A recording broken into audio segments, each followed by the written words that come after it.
नमस्कार, यूपी मिश्रा का इनसाइड झारखंड की ओर से मैं अपने आवाज से ही बोल रहा हूँ।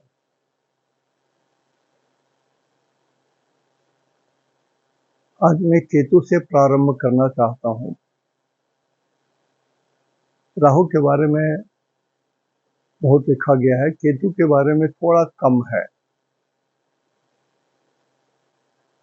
और केतु के बारे में वेस्टर्न पॉइंट ऑफ व्यू से बहुत कुछ लिखा गया है। हम लोग सिर्फ या मैं सिर्फ उतना ही चीजें देखता हूँ जो भारतीय संस्कृति के हिसाब से लिखी गई है। जैसे मैं कृष्ण मूर्ति पद्धति भी नहीं यूज करता हूँ। मैं ये नहीं बोलता कि वो खराब है। लाल किताब की पद्धति भी यूज नहीं करता, इसलिए कि ये सब ऋषियों की लिखी हुई चीज और बताई हुई चीज नहीं है। टोटका वाली कोई चीज नहीं बोलता कि रुमाल बाहर कर दीजिए और इतना दान दे दीजिए, उसको ये कर दीजिए, गरीबों को दान दे दीजिए। ये सब चीज जहां नहीं लिखा हुआ है उन सब बातों का मैं प्रयोग नहीं करता। मैं ऋषि प्रोक्त, जो ऋषियों ने किताब, ऋग्वेद की उत्पत्ति है ये, मेरे मन की उत्पत्ति भी, मैंने भी किताबें लिखी हैं और भी लिख के रखी हैं। यदि पब्लिश कर सकूंगा तो करूंगा। कम से कम 11 किताब और एक किताब जो पब्लिश हो चुकी है, 12 किताबें तो मैं लिख के रखा हूँ। पांडुलिपि रेडी है, कभी भी प्रकाशित करवा सकता हूँ जिस दिन मैं सक्षम हो जाऊंगा। 5000 साल के बाद वो पुरानी किताब मानी जाएगी और प्रमाणिक किताब भी मानी जाएगी।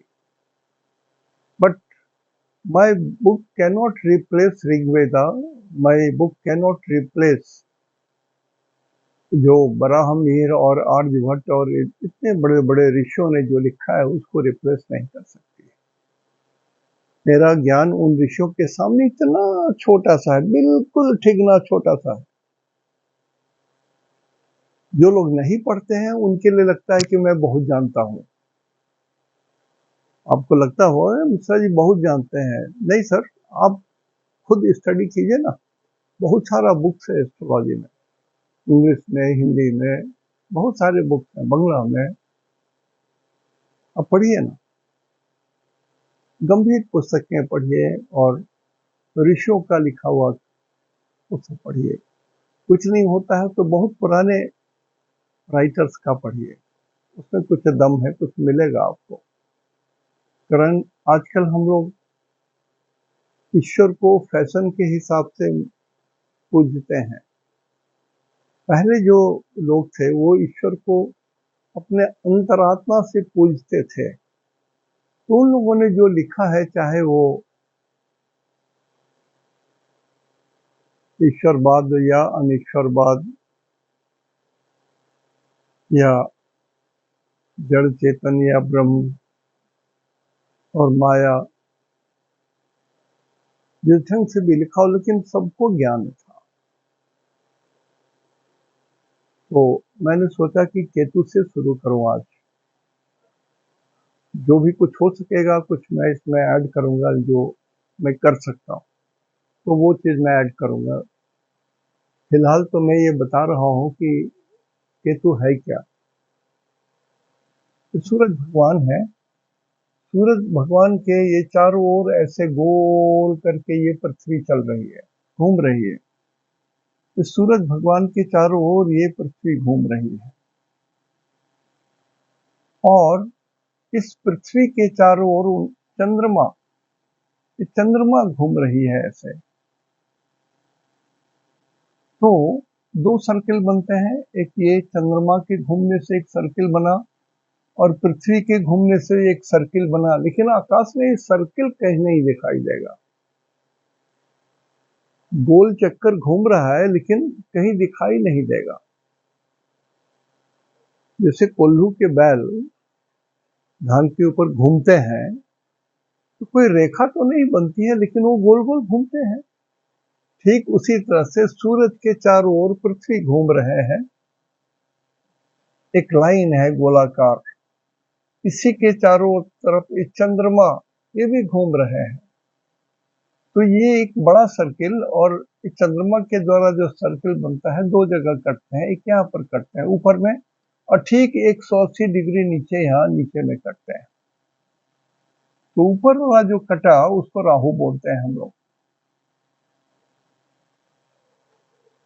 और 180 डिग्री नीचे जो ये पॉइंट है इसको केतु बोलते हैं। कहानी के हिसाब से सभी कोई जानते होंगे जो एस्ट्रोलॉजर हैं कि एक राक्षस था, मैं नाम भूल रहा हूँ, जो लोग जानते हैं प्लीज एक बार भेज दीजिएगा, स्मृति से वो बाहर हो गया है नाम। राहु केतु बोलते बोलते उस राक्षस का नाम मैं भूल गया, जो सिर कटा, हेड, माथा, वो केतु कहलाया, और ये शरीर जो है वो राहु कहलाया।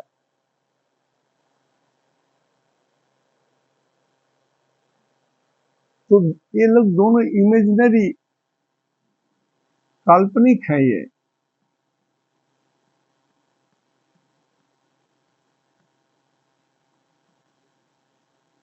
राहु केतु कोई ग्रह नहीं है, ग्रह 7 ही हैं।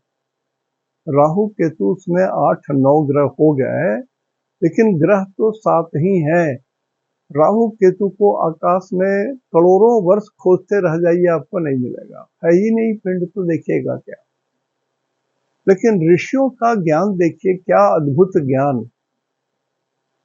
ये जो कटान बिंदु है, बाइसेक्शन पॉइंट जो है, इंटरसेक्शन पॉइंट जो था बड़े सर्किल का और छोटे सर्किल का, जो इंटरसेक्शन पॉइंट है चंद्रमा के द्वारा, ये जो कटा ऊपर में, इसका नाम उन्होंने राहु दिया और इसको केतु दिया, और इसका वैल्यू जो ग्रह है उससे भी ज्यादा दिया।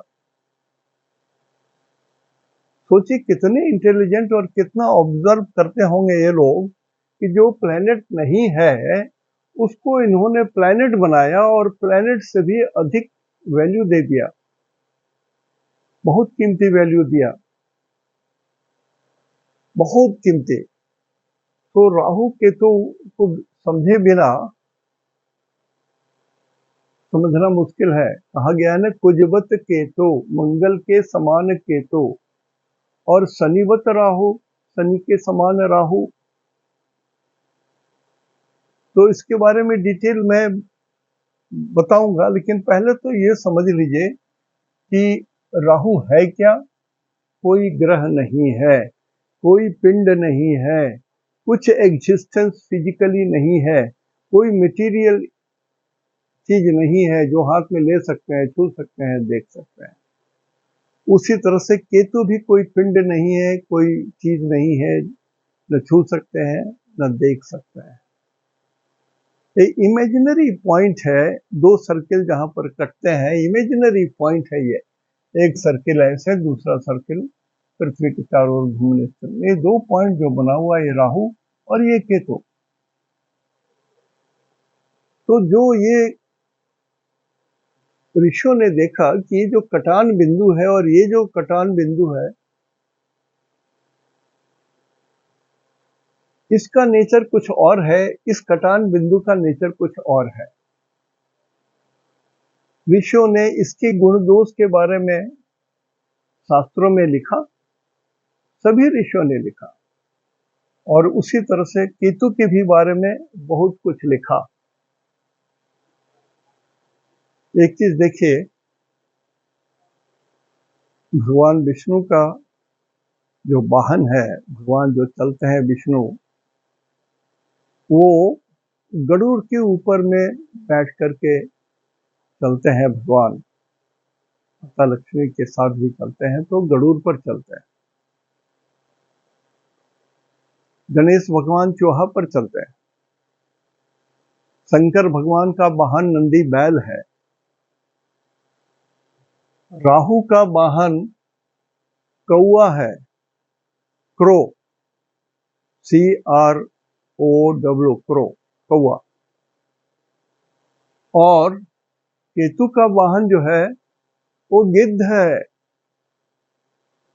जो मांस नोच नोच करके मरे हुए जानवरों का मांस खाता है।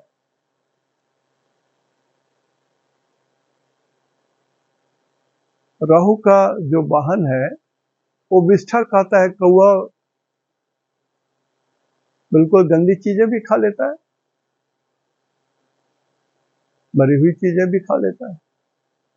लेकिन केतु का वाहन गिद्ध है। गिद्ध माने गिद्ध, वो उसको खाना है तो मरा हुआ बड़े जानवर ही खाता है। और इनकी दृष्टि बहुत तेज, आकाश में उड़ते रहते हैं, लेकिन धरती पर एक सुई भी गिरा हुआ है, थोड़ी सी भी चमक है तो वो वहां से देख सकते हैं। इनके eye intensity of eye is so deep and so bright, कुछ भी देख लेते हैं ये गिद्ध। तो केतु भी वही चीज है, उनके स्वामी है, मतलब उनसे भी केतु की दृष्टि भी बहुत तीखी है, तेज है, कुछ भी पकड़ लेती है इनकी दृष्टि। तो इनकी दृष्टि को आप अवॉइड नहीं कर सकते हो। राहु की दृष्टि थोड़ी देर के लिए आप अवॉइड कर भी सकते हो, उसके कुछ अलग अलग प्रॉपर्टीज हैं। लेकिन ये तो गिद्ध हैं, केतु के तो वाहन गिद्ध हैं। गिद्ध यदि आपके घर पर बैठ गया तो फिर आपको घर को त्यागना पड़ेगा, डिमोलिश करना पड़ेगा, नहीं तो पूजा पाठ मंत्र करके हवन उवन करा करके घर को शुद्ध करना पड़ेगा, नहीं तो उस घर में आप नहीं रह सकते हैं, जो परंपरा है। तो गिद्ध को इतना अशुभ माना गया है, इनके वाहन अशुभ हैं। और कौआ को उसकी एक ही आंख होती है, दो आंख दिखता है लेकिन एक ही आंख से देखता है, दृष्टि एक ही आंख में है, ओपिकुलिटी है उसकी। तो राहु का समसप्तक जो 7th हाउस का जो दृष्टि है वो बहुत उपयुक्त है।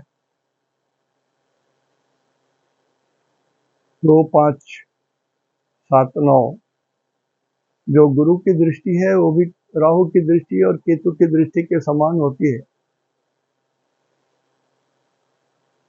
तो ये केतु है, लेकिन केतु में एक और चीज है।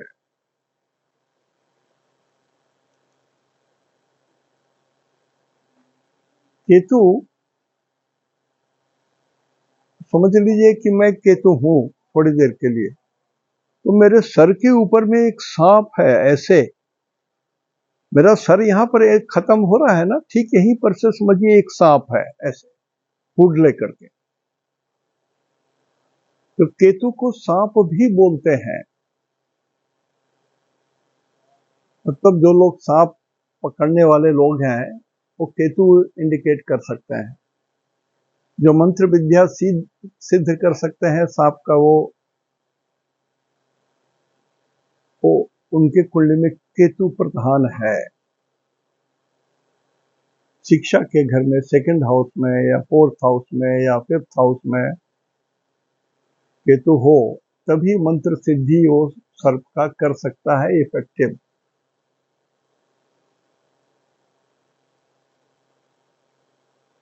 और उसके नीचे भयंकर चेहरा है, आदमी का चेहरा। जैसे राहु का चेहरा सौम्य है, भयंकर नहीं है, ये भयंकर चेहरा है। और वाहन गिद्ध है, तो केतु भयानक चीज है। और गिद्ध है तो मृत्यु से सीधा संबंध है। तो ये केतु कुंडली में जहां बैठेंगे वहां पर कष्ट जरूर देंगे, कष्ट जरूर देंगे, पक्का तो पक्का।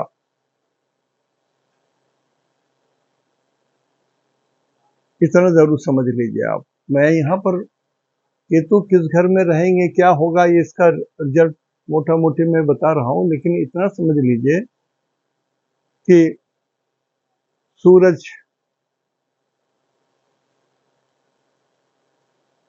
भगवान है, तो उनके रथ हैं, रथ पर चलते हैं। इसी तरह से चंद्रमा, मंगल, राहु, गुरु, शनि, बुध, सबके अपने अपने वाहन भी हैं। कभी लिखाऊंगा, यदि होगा तो, जानते हो तो ठीक है, नहीं तो मैं लिखा दूंगा। सबके वाहन है, कारण कि ये ग्रह जो है दे आर ऑलमोस्ट लाइक देवताज, देवता है ये। और शुभ हो या अशुभ हो, ब्रह्मा जी ने कहा है इनका निर्माण करने के बाद कि जो आपको भक्ति पूर्वक आपकी पूजा पाठ करता है, रिक्वेस्ट करता है, प्रार्थना करता है, तो आप जरूर, यदि उसका हृदय निर्मल है, पवित्र आत्मा से पूजा करता है, तो आप जरूर प्रसन्न होकर उसको मदद कीजिए या अपने द्वारा दिया गया सुख प्रदान कीजिए। तो ग्रहों को हमेशा देवता तुल्य ही समझना चाहिए। ठीक है, it is an object in the sky, western system है। हम लोग हर चीज में भगवान देखते हैं, हर चीज में ब्रह्म और माया, तो सभी चीज में ब्रह्म है।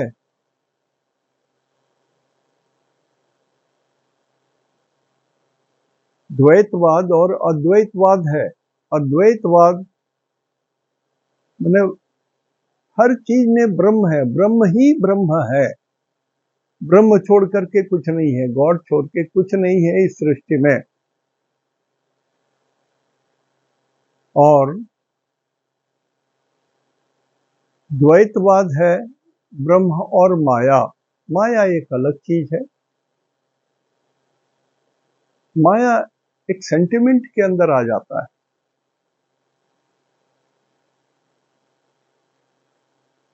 ईश्वर ने सृष्टि बनाई, उसके अंदर में जितनी चीजें बनाई, उससे बहुत सारी चीजें माया के प्रतीक हैं, ईश्वर के प्रतीक नहीं है वो। तो ये द्वैतवाद और अद्वैतवाद पर मैं बोल सकूं, मैं इसके इतना योग्य नहीं हूं। मैं सिर्फ आपको इतना ही बोल रहा हूं कि ग्रहों को ईश्वर मान करके चलिए, और ग्रह के द्वारा जब भी कुछ कष्ट हो तो प्रार्थना जरूर कीजिए। मैंने बार बार कहा है कि ग्रहों के द्वारा जब भी पीड़ा हो तो सबसे पहले अपने इष्ट देव की पूजा कीजिए, प्रार्थना कीजिए।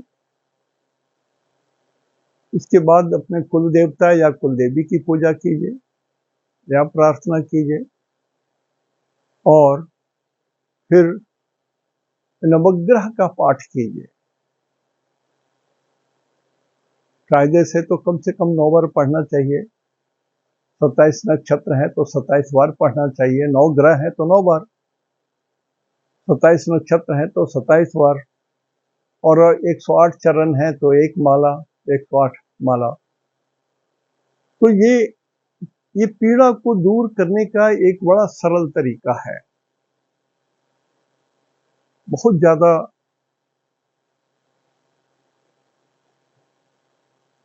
ढकोसला में नहीं पड़ना है, बहुत ज्यादा तमाशा ऐसा नहीं करना है। अंत हृदय से ईश्वर को पुकारिए, हे राम, हे प्रभु, हे कृष्ण। आप पुकारिए ना, आप पुकार के तो देखिए, सुनेंगे भगवान, सुनेंगे सुनेंगे सुनेंगे। सत्य है, सत्य है, सत्य है।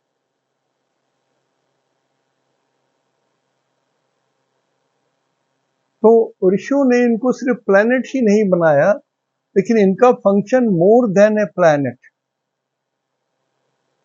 बहुत कीमती चीज बनाया भगवान ने। तो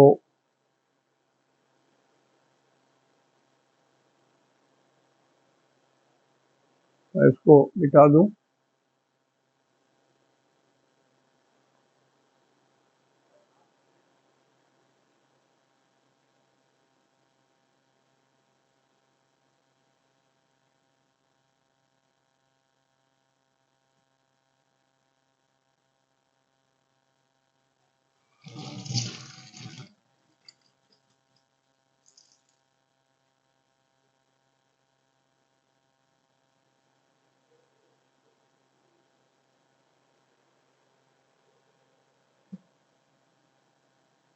ये दो ग्रह काल्पनिक हैं, जिसमें राहु छल कपट प्रपंच धोखा इन्फेक्शन और विजातीय लोगों को ज्यादा इंडिकेट करते हैं। देवता नहीं थे, ये राक्षस थे जो अल्टीमेटली भगवान विष्णु के द्वारा अमृत पीने के समय में छल करके आके अमृत ले रहे थे। उसी समय भगवान ने इनका गला काट दिया, लेकिन कुछ बूंदे चली गई थी इसलिए अमर है। और वो क्योंकि अमृत चला गया इसलिए देवत्व भी कुछ आ गया। और केतु भयंकर है, सिर पे सांप है, चेहरा राक्षस जैसा है, गिद्ध के ऊपर बैठे हुए हैं, माथे पर सांप का हुड है, तो अति भयंकर लगते हैं ये। लेकिन इस ग्रह में कुछ आंतरिक शक्ति है। मोक्ष भी यही ग्रह इंडिकेट करता है कि आप मरने के बाद आपको मोक्ष मिला कि नहीं मिला, या मिलेगा कि नहीं मिलेगा, या कितने जन्मों के बाद मिलेगा, आपकी तपस्या और कितने जन्म लेने तक है, वो सारी बातें ये केतु ही इंडिकेट करते हैं। और मृत्यु भी केतु इंडिकेट करने लगते हैं। तो बड़ा रहस्यमय प्लेनेट होते हैं ये केतु। और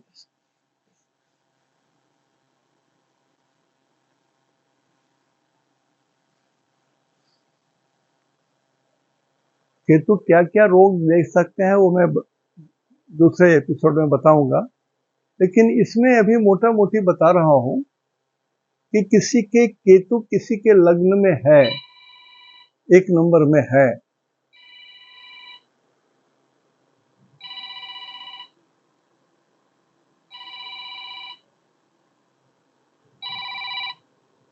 ब्रजेश जी भी थोड़ा बोल रहा हूं मैं यूट्यूब में, उसके बाद खत्म होता है तो बात कर लेता हूं।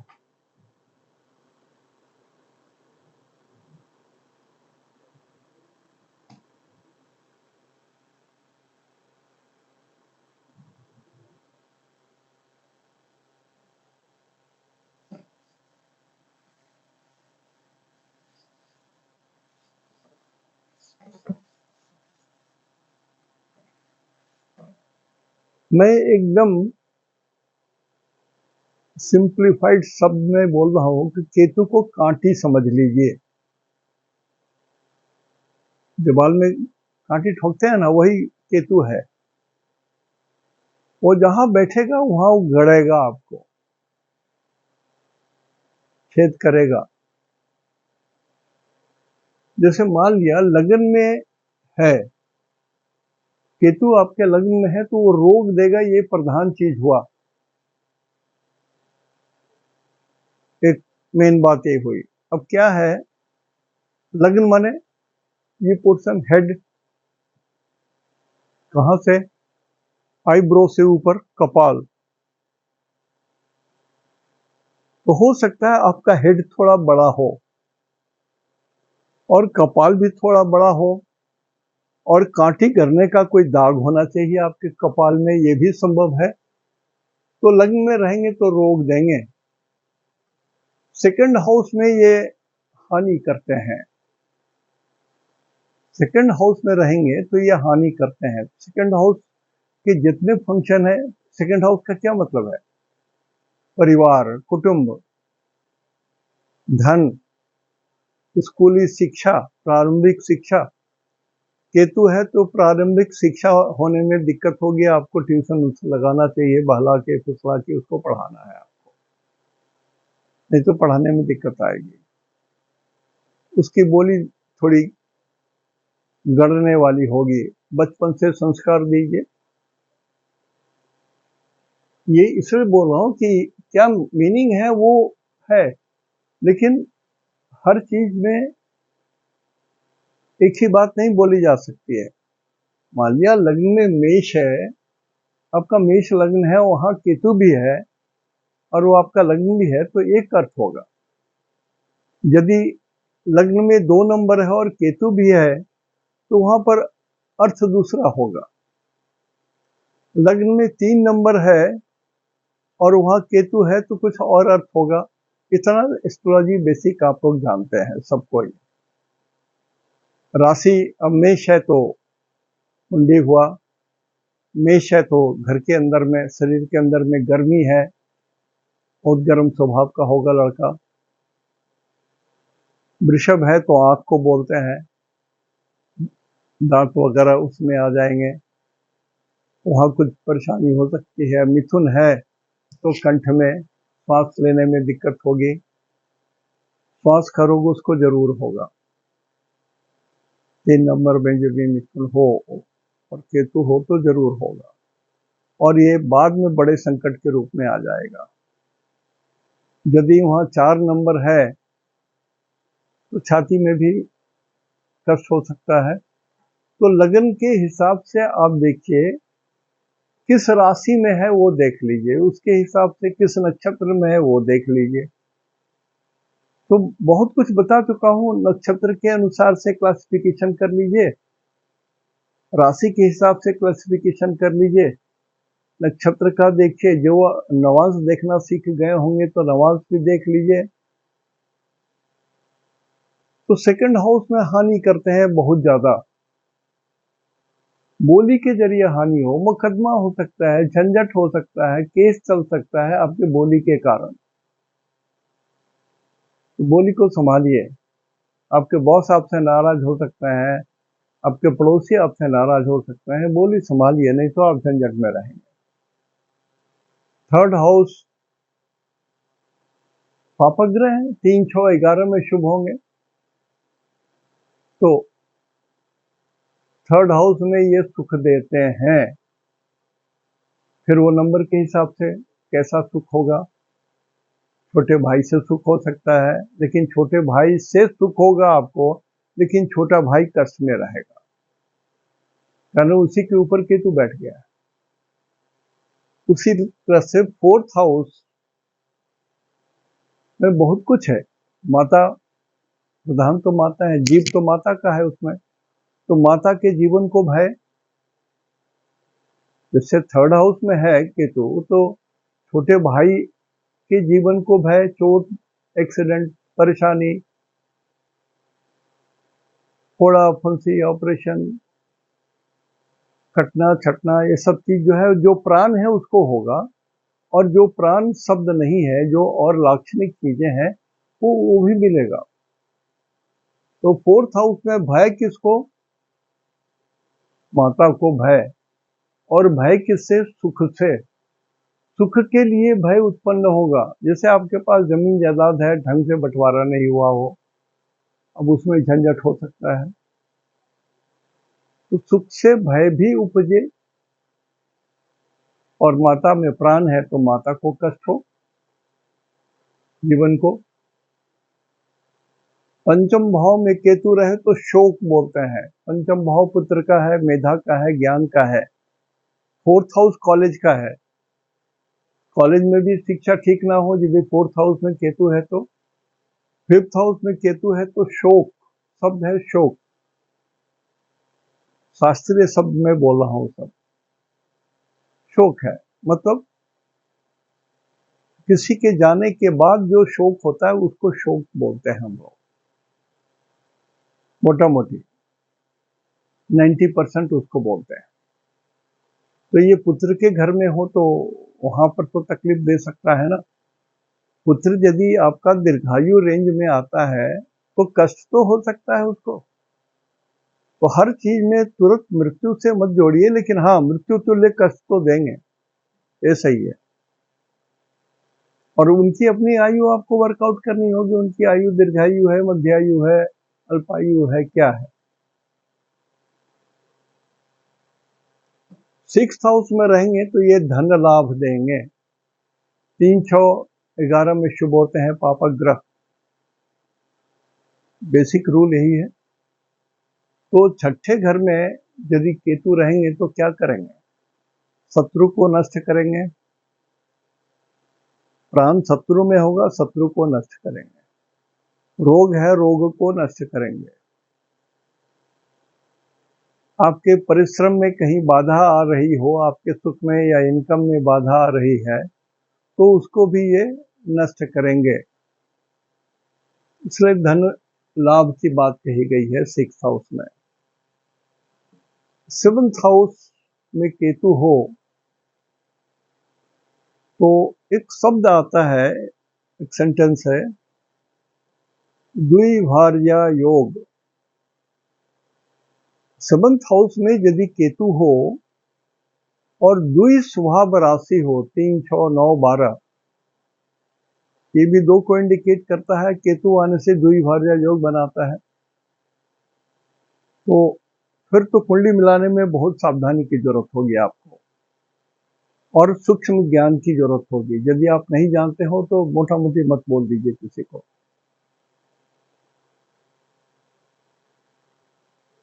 8th हाउस में रोग देंगे। 8th हाउस में रोग कैसा? कष्टदायक। केतु काट छाट, एक्सीडेंट, मार पीट, गोली बंदूक वगैरह को इंडिकेट करता है ना। मृत्यु के साधन, एक्सटर्नल साधन जिससे मृत्यु प्राप्त होती है। एक्सीडेंट हो गया, कार से जा रहे हैं, स्कूटर में जा रहे हैं, चलते चलते ठोकर लग गई, गिर गए, तो ये अष्टम भाव में ये रोग देते ही हैं।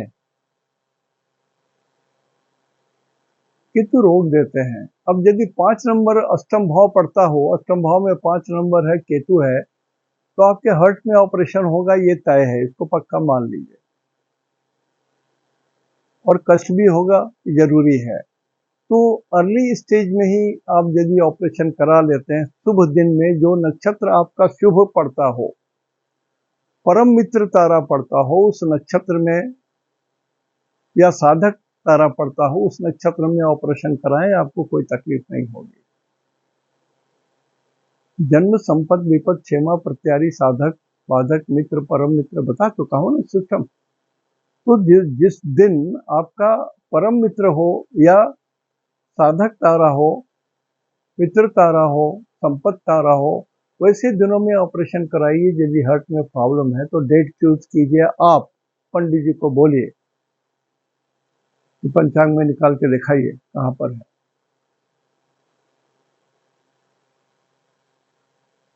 9th हाउस किसी भी कुंडली का सबसे बेस्ट हाउस होता है।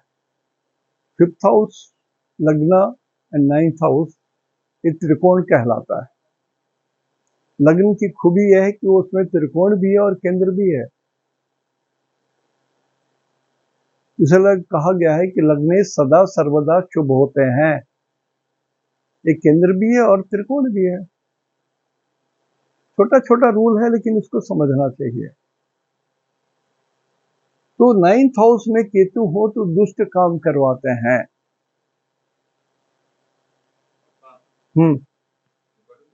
है बोलिए।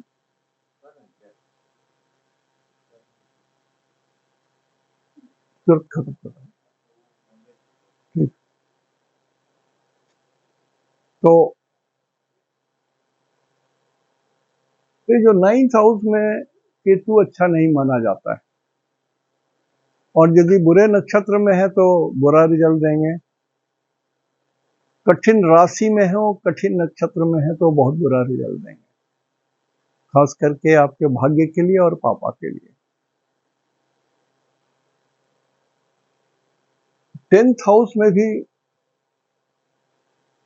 शुभ नहीं होते हैं। शोक कहा गया है, शोक। इसलिए कि एक तो सांप है, राक्षस है, गिद्ध है, इतने सारी चीज लेकर के 10th हाउस में चले जाएंगे तो सक्सेस नहीं होता। राहु को शुभ माना गया है 10th हाउस में। 10th हाउस में राहु शुभ माना गया है, और यदि राशियां नक्षत्र वगैरह अनुकूल हो तो बहुत शुभ, लेकिन केतु को नहीं माना गया है। 11th हाउस में केतु हो तो कीर्ति बढ़ती है, मान मर्यादा रुतबा प्रतिष्ठा ये बढ़ती है, इसमें सक्सेस मिलता ही है। और 12th हाउस में फिर 12th हाउस और सेकंड हाउस, ये दोनों हाउस जो है हानिकर है, बैर करता है, झंझट कराता है, खर्चा कराता है, व्यर्थ का जर्नी कराएगा, और 12th हाउस को जेल भी बोलते हैं। आप यदि नहीं सुधरे, नहीं ध्यान दिया, पूजा पाठ जैसा बताया नहीं करते हैं, तो आप अरेस्ट भी हो सकते हैं। तो ये तो कुछ बातें रही जो हमने आपको एक रफली बताया। केतु पर यदि आप लोग स्टडी कराइए तो कीजिएगा। और मैंने जो कहा कि वो राक्षस का नाम चाहिए हमको, जीभ पर नहीं आ रहा है, मन के भीतर रुका हुआ है, जिसको भगवान विष्णु ने काट करके 2 खंड में कर दिया, सिर अलग, और वो उसका नाम था कुछ राक्षस का, मैं भूल रहा हूँ। ठीक, आज यहीं तक। इति शुभम, तेहन दो, निनाद जोहार।